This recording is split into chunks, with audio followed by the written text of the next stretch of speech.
आखिरकार राधिका नकली दिव्यम का सच जान ही गई और कराई रागिनी और नकली दिव्यम को पुलिस से गिरफ्तार। जी हाँ दोस्तों, पहले कपड़ा रखने वाली अलमारी में छुप करके पता लगाई और दूसरी बार जब नकली दिव्यम अपने चेहरे पर से मास्क हटा रहा था उस समय राधिका अपने मोबाइल में उस नकली दिव्यम का चेहरा रिकॉर्ड कर लेती है, वीडियो बना करके। इतना ही नहीं, नकली दिव्यम का सच्चाई सबके सामने लाने के लिए राधिका एक और चाल चलती है। एक आदमी से मिलकर के राधिका कहती है कि आप एक पेपर में विज्ञापन निकालिए और कहिए कि मुझे एक्टिंग के लिए एक हीरो की जरूरत है। अखबार में सुनकर के यह नकली दिव्यम बहुत ही ज्यादा खुश हो जाता है और उस नंबर पर कॉल करके पूछता है कि अगर आपको सच में आपको किसी एक्टर यानी हीरो की जरूरत है तो मैं उसके लिए हूँ और मैं अपनी फोटो आपको भेजता हूँ।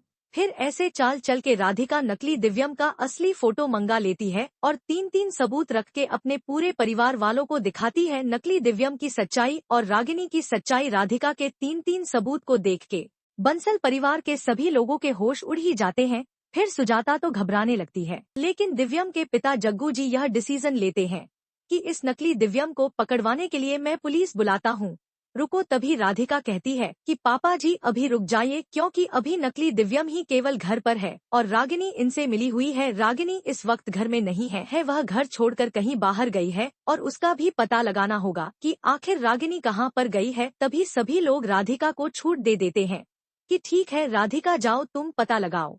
फिर राधिका रागिनी का पीछा करते हुए पता लगा लेती है कि आखिर रागिनी कहाँ पर गई है और किसको पैसे देने गई है। सारी बातें जानकर के मन ही मन में राधिका बहुत ही ज्यादा खुश हो रही होती है, लेकिन अचानक उसको ख्याल आता है अपने पति दिव्यम का। राधिका यह सोचती है कि नकली दिव्यम का पर्दाफाश तो मैंने कर दिया और रागिनी का भी पर्दाफाश कर दिया, लेकिन मेरे असली पति दिव्यम जी आखिर इस वक्त कहाँ है। अपने पति असली दिव्यम के बारे में सोचकर कि राधिका घबरा रही होती है और साथ ही साथ राधिका मन ही मन सोच रही होती है कि अगर मैं अभी नकली दिव्यम और रागिनी का भंडाफोड़ कर दूं, पुलिस बुला दूं, तो शायद यह दोनों लोग मिलकर के मेरे असली पति दिव्यम जी को मार डालेंगे। इसलिए राधिका अभी कुछ नहीं करती है और चलती है एक नई चाल नकली दिव्यम और रागिनी को पुलिस से गिरफ्तार करवाने के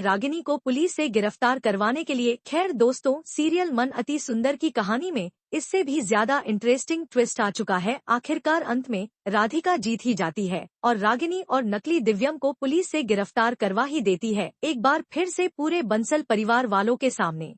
पूरे बंसल परिवार की सभ्य बहू राधिका ही कहलाती है। खैर दोस्तों, आप लोग राधिका के बारे में क्या सोचते हैं? अपनी राय अभी इसी वीडियो के कमेंट बॉक्स में। ट्विस्ट आ चुका है, आखिरकार अंत में राधिका जीत ही जाती है और रागिनी और नकली दिव्यम को पुलिस से गिरफ्तार करवा ही देती है, एक बार फिर से पूरे बंसल परिवार वालों के सामने। पूरे बंसल परिवार की सभ्य बहू राधिका ही कहलाती है। खैर दोस्तों, आप लोग राधिका के बारे में क्या सोचते हैं? अपनी राय अभी इसी वीडियो के कमेंट बॉक्स में लिखकर हमें बताइए और चैनल पर नए हैं तो अभी इस चैनल को सब्सक्राइब कर लीजिए और इस वीडियो को एक लाइक कर दीजिए प्लीज।